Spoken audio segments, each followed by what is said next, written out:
Hello दोस्तों, SSC MTS का exam का सेकंड शिफ्ट में पूछा गया क्वेश्चन जो 3 मई को आपका पूछा गया था। 3 मई का सेकंड शिफ्ट का क्वेश्चन है जो जीके जीएस का पूरा क्वेश्चन आपका 100% ऑथेंटिक है, जो आप लोग मिला लीजिए। इस तरह से पहला क्वेश्चन आया था।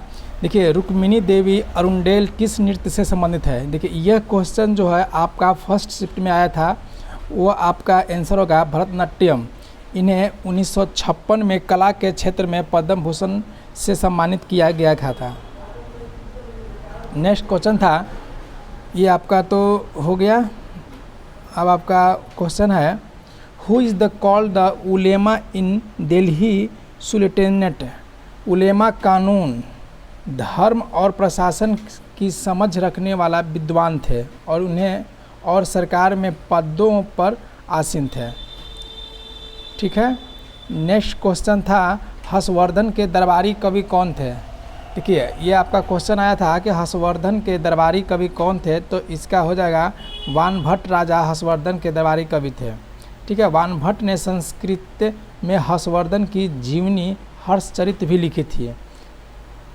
आपका क्वेश्चन नंबर 6 आया था कि गोरखपुर किस रेलवे का मुख्यालय है। देखिए, आपका क्वेश्चन आया था गोरखपुर किस रेलवे का मुख्यालय है, तो ये आता है नॉर्थ ईस्टर्न रेलवे यानी कि पूर्वोत्तर रेलवे। भारतीय रेलवे में 18 जोन और 73 मंडलों में विभाजित किया गया है, जिसमें से उत्तरी जोन सबसे बड़ा है, लेकिन इसका सही आंसर हो जाएगा नॉर्थ ईस्टर्न रेलवे।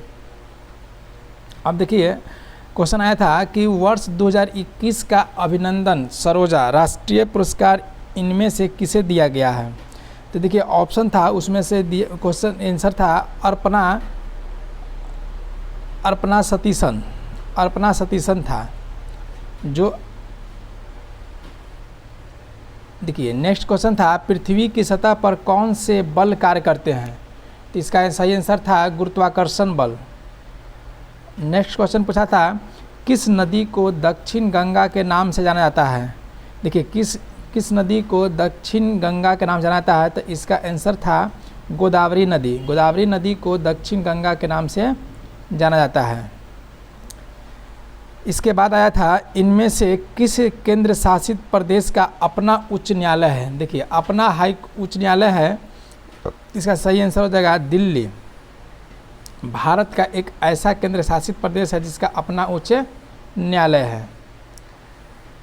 क्वेश्चन था, हाल ही में अगस्त यानी 2022 में किस राज्य सरकार ने पंचामृत योजना के माध्यम से किसान की आय को दुगना करने की योजना बनाई है। तो इसका सही आंसर था उत्तर प्रदेश। फिर आया था क्वेश्चन कि द इलेक्शन लॉ बिल 2021 यानी चुनाव कानून संशोधन विधेयक 2021 किस मंत्रालय के अंतर्गत आती है। देखिए, तो यहाँ पर जितना इलेक्शन लॉ बिल जो पास हुआ था वह आपका आता है कानून और न्याय मंत्रालय के अधीन। फिर आया था क्वेश्चन कि निम्नलिखित में से कौन सा एक मौलिक अधिकार का उदाहरण है। तो देखिए, अब यहाँ पर ऑप्शन तो याद नहीं है, लेकिन संविधान के भाग 3 में 12 से 35 तक में मौलिक अधिकार का विवरण है। ठीक है। क्वेश्चन नेक्स्ट था, असम में फसलों की कटाई होने पर कौन सी त्यौहार मनाई जाती है। देखिए, असम में जब फसल की कटाई की जाती है तो असम में एक साल में 3 बिहू मनाया जाता है। बोहाग या रंगोली बिहू भी कहा जाता है। बैसाख अप्रैल के मध्य और माघ अर्थात भोगाली बिहू जनवरी के मध्य में और काटी का कंगाली बिहू कार्तिक और अक्टूबर के मध्य में मनाया जाता है। क्वेश्चन था कि the man who knew infinity a law of the genius Ramanuj is the biography of. देखिए, क्वेश्चन में आपका आंसर छुपा हुआ है रामानुजन, यानी इसका सही आंसर था Indian mathematician Srinivasa Ramanujan. Question था कि 1665 में इंग्लैंड के वैज्ञानिक, देखिए, कोशिका की खोज किसने किया था। तो यहाँ पर आंसर हो गया था रॉबर्ट हुक, जो मृत कोशिका की खोज किया था, जो 1665 ईस्वी में था। देखिए क्वेश्चन था कि कौन सा ऊतक पौधों में जल और खनिजों का परिवहन करता है। देखिए जल और खनिजों का परिवहन करता है वह जाइलम और फ्लोएम होता है, तो लेकिन यहाँ पर ऑप्शन में जाइलम था, इसलिए जाइलम आपका आंसर हो जाएगा। ऊतकों में जल का परिवहन करता है और फ्लोएम जो होता है वह आपका पके हुए खाद्य पदार्थों को वह चारों ओर फैला देता है। तो यहाँ पर आंसर हो जाएगा जाइलम। पौधे जड़ के द्वारा मिट्टी से जल को अवशोषित करता है और ऊपर की ओर परिवहन करता है। देखिए नेक्स्ट क्वेश्चन आया था कि हॉकी में मैदान पर खिलाड़ियों की संख्या कितनी होती है। देखिए हॉकी में खिलाड़ियों की संख्या 11 होती है। इसी तरह से आप हर खेल से संबंधित खिलाड़ियों की संख्या याद कर लीजिए, इससे आपका एक क्वेश्चन आ रहा है। नेक्स्ट क्वेश्चन में आया था कि 1947 में स्वतंत्रता के समय भारत की साक्षरता दर कितनी थी। देखिए 1947 में इंडिया का साक्षरता दिवस जो था वह 12% ही मात्र था। 1951 में दर बढ़ करके 18% हो गया है और अभी जो भारत में साक्षरता दर है वह 74.04 2011 के अनुसार है। अब उसके बाद ये क्वेश्चन आया था कि उस्ताद सफ़ात अहमद खान किस वाद्य यंत्र से संबंधित है।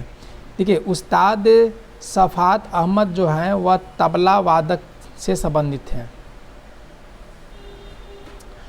फिर क्वेश्चन आया था कि अम्ल और क्षार के बीच होने वाली अभिक्रिया को क्या कहते हैं। तो देखिए अम्ल और क्षार के बीच होने वाले अभिक्रिया को न्यूट्रलाइजेशन रिएक्शन या उदासीनीकरण अभिक्रिया कहते हैं। ऑप्शन में उदासीनीकरण अभिक्रिया था, यह आप मान लीजिएगा। ब्राह्मण समाज के संस्थापक कौन थे। इसकी स्थापना 20 अगस्त। देखिए ब्राह्मण समाज की संस्थापक कौन थे, तो इसके संस्थापक राजा राम मोहन राय थे, जो 20 अगस्त 1828 ईस्वी में कोलकाता में की थी। इसी तरह से आपका पूरा क्वेश्चन का आंसर बता दिया गया, एनालिसिस कर दिया गया। अगर वीडियो अच्छा लगे तो वीडियो को लाइक या सब्सक्राइब ज़रूर कर लें, ताकि आपका हर एग्ज़ाम का क्वेश्चन का सही सटीक और 100% ऑथेंटिक आपके पास आंसर पहुंच जाए। धन्यवाद।